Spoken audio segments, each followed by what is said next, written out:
The election investigations. I'm Adrienne Pedersen, today on Upfront.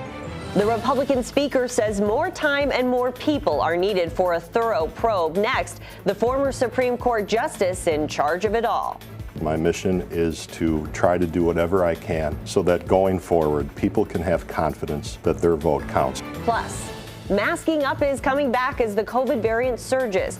Are we headed for a new wave of illnesses and deaths? And after a judge's bombshell ruling, a former police officer might be charged in a fatal on-duty shooting after all. Could this be a new way for Wisconsin families to get cop convictions? Taking on the issues important to Wisconsin. This is Upfront with your host, Adrienne Pedersen.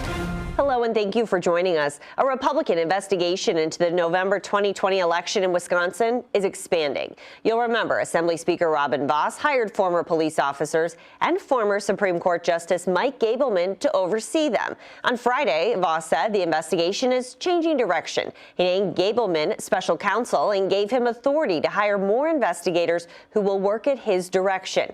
I talked with Justice Gableman on Friday. He told me he's concerned by polling data he's seen that says 2/3 of people don't have confidence that their vote counts. He says his investigation will look at specific issues, including absentee voting. And I know you haven't done any TV interviews on this, so I'm really interested to hear on what this investigation is exactly that you're overseeing. I mean, what will you be doing on a daily basis? There are three general issues that have been publicly reported, and they are concerns about guidance documents that were issued by the Wisconsin Elections Commission, WEC. People refer to it as WEC. So WEC was an entity that was set up by the legislature in 2015 to provide guidance and assistance to our 1,852 municipal clerks across the state.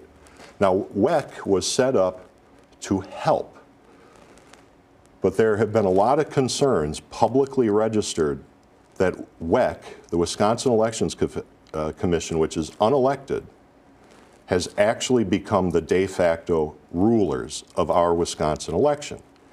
What will you be doing in this investigation? Is this looking at voting machines? Is this looking at the laws again? Is this interviewing people? What will you be doing in the investigation?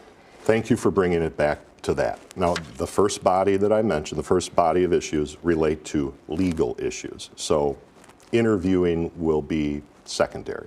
And then the second set of questions relate to private funding of administration of public elections. Now that may be a little more fact intensive to find out who precisely was running the elections, where the private, and I'm talking about the Facebook money, set out about $350 million across the country, of which 5 of our cities here in the state got the bulk of somewhere between 8 and 10 million. I've been hearing different things. So that implicates legal research about what precisely the interplay between municipal clerks and outside money, private interest money, and people, staff, who are paid not by the people, but by Mark Zuckerberg and his wife. Voting equipment, are you looking at that at all? The third body of issues is very centralized, and that is the machines. What I need to do is take a very hard look at how precisely those machines are supposed to work, and then I anticipate having serious conversations, in-depth substantial conversations with the people on the ground who use those machines and use them to report their official totals to WEC in Madison, which then put out the official state results, and find out, did those machines work as they should? And then there's been a lot of heat generated by places like in Arizona, where they're doing what they call a forensic audit. Will yours be like that? Well, maybe and maybe not, because I've seen a lot of heat generated by what is going on in Arizona. At this point, I am not seeing a lot of light to indicate that anything like what is happening in Arizona with what they're calling a forensic audit. And the reason I say that, kind of in quotation marks, and this is another very important point for our viewers, there is no commonly accepted definition of the term forensic audit. I mean, Representative Janelle Brandtjen has said voters make it clear that they want a thorough cyber forensic examination. So she's saying that, and she thinks it needs to go a step further than what you're doing.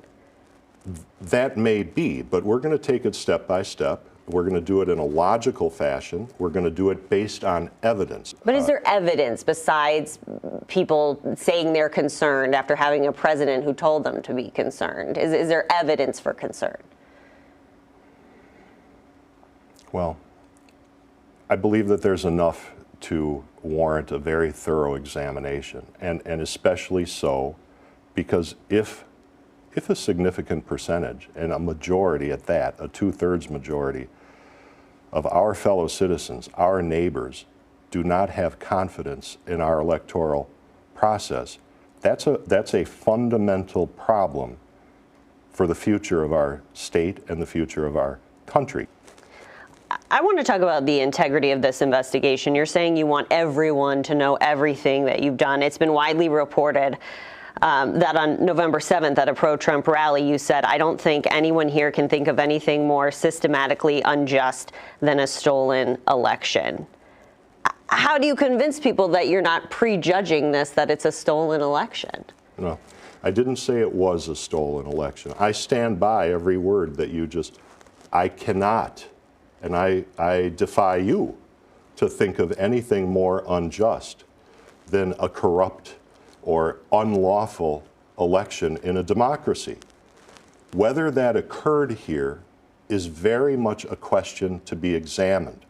You don't feel any pressure from Speaker Vos or fellow conservatives to find something here?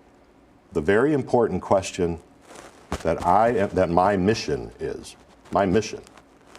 is to ensure everybody that not only is our election system in this state factually honest, it also shall have the appearance of honesty in order to maintain the confidence of the average person whose sole means of affecting change in our society. They're not well connected enough to go to a fundraiser. They're not well connected enough to pick up the phone and call a leader, but they can vote. So Speaker Vos also told us on this show that the investigation is not meant to overturn the election results. Is that how you see it? Absolutely. My mission is just as what I've said. My mission is to try to do whatever I can so that going forward, people can have confidence that their vote counts. And part of my frustration, part of the reason I may appear to be frustrated today is because I've spent the last 28 days getting, just as in your business, all sorts of unsolicited advice and demands for immediate action. What I've been trying to formulate is a logical, step-by-step, responsible, and prudent way to go about the end point, accomplishing the mission, which is to ensure everybody so that we don't have those same 2/3 numbers 2 days before the next election of people doubting that their vote counts. Who are you getting pressure from for immediate action? Everyone. Everyone, I mean, are these politicians? Are these constituents? Or who are these people? Yes. All of the above. Have you heard from Democrats who want this? I have not yet, but I was just sketching out the last couple of days. I am going to reach out to whoever will talk with me. And I believe that I firmly believe that this is not a partisan issue, that everybody should be interested in making sure that going forward, our voting and ballot system is transparent and honest, and equally as important in a democratic society, has the appearance of transparency and honesty. I talked with Justice Gableman before the Speaker's announcement, and he told me then that he couldn't discuss specifics about the investigators.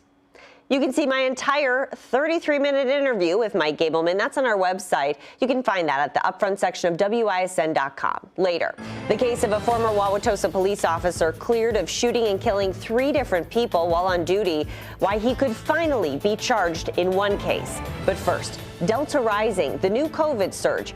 Are we headed for an ugly fall?